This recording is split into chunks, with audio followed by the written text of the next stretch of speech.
ഇന്നത്തെ റെസിപ്പി എൻ്റെ സ്വന്തം രീതിയിലുള്ള ആലു പൊറോട്ട കേട്ടോ. അതിന് വേണ്ടിയിട്ട് ദേ ഉരുളക്കിഴങ്ങ് ഉപ്പും മഞ്ഞളിലിട്ട് വേവിച്ച് വെച്ചിട്ടുണ്ട്.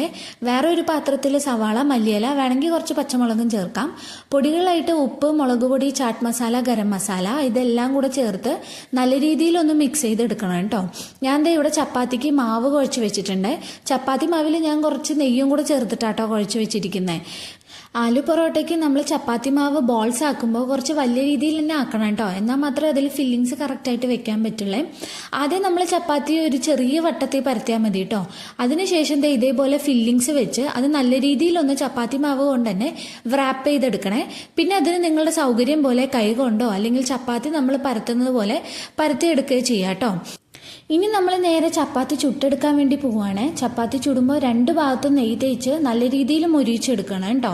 ഇനി ഇതിന് കോമ്പിനേഷനായിട്ട് നിങ്ങൾക്ക് മയണൈസ് ചേർത്ത് കഴിക്കാം. ഞാനിവിടെ എടുത്തിരിക്കുന്നത് തൈരും അച്ചാറും ആട്ടോ. തൈരിൽ കുറച്ച് പഞ്ചസാരയും കൂടെ ചേർത്തിട്ടുണ്ട്. അപ്പോൾ എല്ലാവരും ട്രൈ